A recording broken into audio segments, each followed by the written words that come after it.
Hello दोस्तों, मैं ब्रजेश आप सभी लोग को अपने YouTube चैनल सृष्टि एकेडमी में हार्दिक स्वागत करता हूं। अब देखिएगा, अपने इस चैनल के माध्यम से हम टेंस के बारे में जानेंगे और टेंस का पहला ही टॉपिक क्या है, प्रेजेंट इंडेफिनिट टेंस। ठीक है, पहले वीडियो में हमने बता दिया है कि टेंस का स्ट्रक्चर लिखवा दिया, टेंस कितने प्रकार के होते हैं और उन प्रकारों के प्रकार हम लिखवा दिए हैं तो वह कितने प्रकार के होते हैं। ठीक है, अब बात करेंगे प्रेजेंट इंडेफिनिट टेंस की और हिंदी में इसको क्या बोलते हैं, अनिश्चित वर्तमान काल बोलते हैं। क्या बोलते हैं? अनिश्चित वर्तमान काल बोलते हैं। अब देखिएगा, ध्यान से देखो, इसकी पहचान क्या है, यानी कि प्रेजेंट इंडेफिनिट टेंस की पहचान क्या है। अब देखो क्या है पहचान, जिस वाक्य अंत में क्या है, ता है, ती है, ते है इत्यादि शब्द लगे होते हैं उसे हम क्या कहते हैं, प्रेजेंट इंडेफिनिट टेंस कहते हैं। ठीक है, और इंडेफिनिट जो टेंस होता है उसको हम हिंदी में क्या बोलते हैं, अनिश्चित वर्तमान काल। ठीक है, अनिश्चित वर्तमान काल इसलिए बोलते हैं क्योंकि इसमें जो दिया गया होता है उसमें टाइम यानी कि अनिश्चित रहता है। जैसे कि वह जाता है, कहाँ जाता है, ठीक है, कब तक जा रहा है, इसमें कोई टाइम फिक्स नहीं है। बात समझ में आ रही है सब लोगों को, कब जा रहा है मतलब कि इसमें टाइम कोई फिक्स नहीं, इसलिए इसको क्या बोलते हैं, अनिश्चित वर्तमान काल बोलते हैं। वह जाता है, ठीक है, कोई टाइम फिक्स नहीं है, कब तक जा रहा है, ठीक है, टाइम फिक्स है नहीं ना, कब तक जा रहा है पता नहीं कब तक जा रहा है। ठीक है, तो इसीलिए इसको हम क्या बोलते हैं, अनिश्चित वर्तमान काल। जैसे कि एग्जांपल में क्या है, वह जाता है, तो वह जाता है, लास्ट में क्या है, ता है, रहता है, इसीलिए इसका परिभाषा क्या है, जिस वाक्य के अंत में ता है, ती है, ते है इत्यादि शब्द लगे होते हैं उसे हम क्या कहते हैं, प्रेजेंट इंडेफिनिट टेंस कहते हैं। बस समझ आ रही सबको? चलो अब आगे बात करते हैं अफर्मेटिव सेंटेंस। अब प्रेजेंट इंडेफिनिट टेंस का अफर्मेटिव सेंटेंस देखिएगा कितने होते हैं। इसमें सेंटेंस चार टाइप पढ़ेंगे हम। किसका? अफर्मेटिव सेंटेंस पढ़ेंगे, नेगेटिव सेंटेंस पढ़ेंगे, उसके बाद क्या पढ़ेंगे, इंट्रोगेटिव सेंटेंस पढ़ेंगे। First type interrogative, second type interrogative के बारे में हम क्या करेंगे, पढ़ेंगे। किसका? प्रेजेंट इंडेफिनिट टेंस का affirmative, negative, interrogative, second type interrogative के बारे में हम क्या करेंगे, बात करेंगे। अब देखिएगा, इसका अफर्मेटिव सेंटेंस का रूल नंबर 1 क्या है। रूल नंबर 1 कहता है कि जिस मतलब जो दिया गया होता है, जो एग्जांपल दिया गया होता है या जो उदाहरण दिया गया होता है उसमें सर्वप्रथम दिए गए वाक्य में जो कर्ता होता है, जो सब्जेक्ट होता है उसकी इंग्लिश लिखते हैं। बात समझ में आ रही है ना? जैसे राम होगा, ठीक है, उसकी इंग्लिश लिखेंगे। जैसे तुम आ गया, उसकी इंग्लिश लिखेंगे। ठीक है, तो पहले हम क्या करेंगे, सब्जेक्ट की इंग्लिश लिखेंगे। बात समझ में आ रही सबको?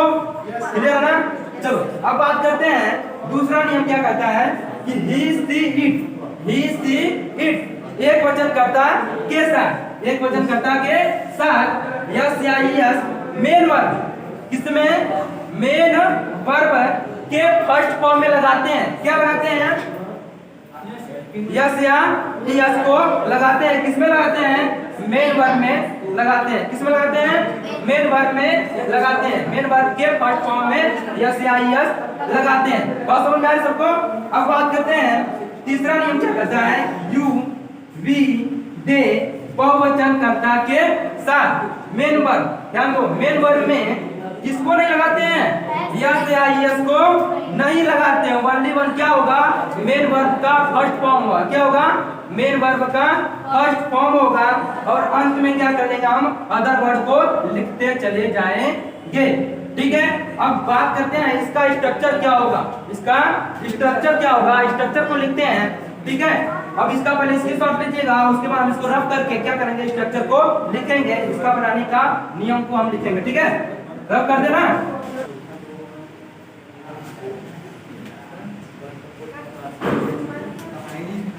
ठीक है, इसका स्ट्रक्चर क्या हो जाएगा, पहले लिखिएगा क्या होगा, सब्जेक्ट। क्या होगा, सब्जेक्ट। फिर प्लस क्या हो जाएगा, वर्ब का क्या हो जाएगा, फर्स्ट फॉर्म।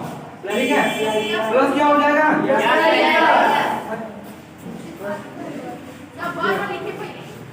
क्या किया, वर्ब हो गया, वर्ब का फर्स्ट फॉर्म है यस या यस लगा देंगे। लेकिन किसके अकॉर्डिंग लगाएंगे, सब्जेक्ट के अकॉर्डिंग। यानी सब्जेक्ट क्या है, एक वचन है, सब्जेक्ट क्या है, एक वचन है, तब हम इसको लगाएंगे। यदि सब्जेक्ट एक वचन नहीं है तो हम इसको नहीं लगाएंगे। ठीक है, प्लस क्या हो जाएगा अदर वर्ड, ठीक है ना, प्लस क्या हो जाएगा अदर वर्ड। ये रहा आपका बनाने का स्ट्रक्चर। ठीक है, अब चलते हैं एग्जांपल पे, अब चलते हैं एग्जांपल के अदर वर्ड या ऑब्जेक्ट। ठीक है, ऑब्जेक्ट या अदर वर्ड को लिखते चले जाएंगे, कोई बात नहीं है।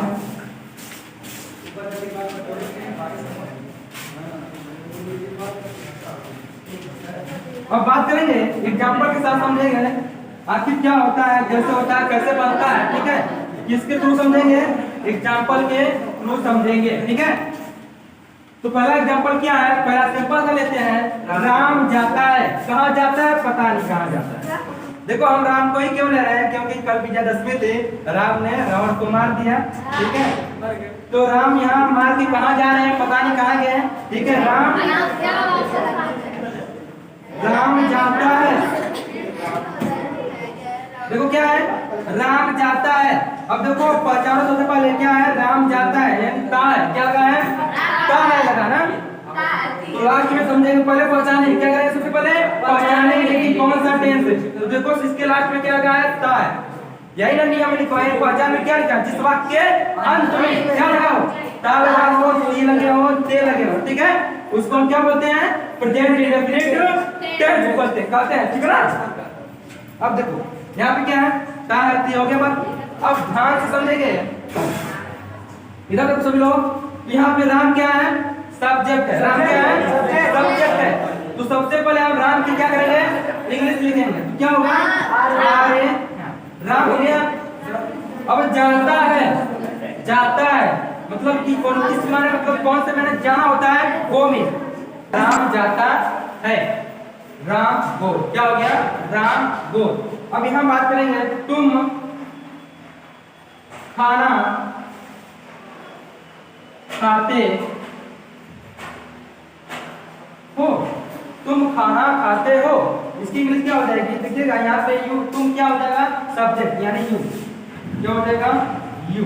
ठीक है, अब खाते हो, खाते हो ये क्या है, वर्ग, खाते हो। तो खाने की इंग्लिश क्या होती है, इट मींस क्या होता है, खाना, इट मींस क्या होता है, खाना, यहाँ क्या हो जाएगा, इट। अब देखिएगा ये क्या है, तुम क्या है, बहुवचन है, तो उसके साथ हम यस या यस नहीं लगाए। फिर यहाँ पे फूड मींस क्या होता है, खाना। ठीक है, तो इट द फूड। ठीक है, तो ये दो एग्जांपल है, इसको देख लीजिएगा।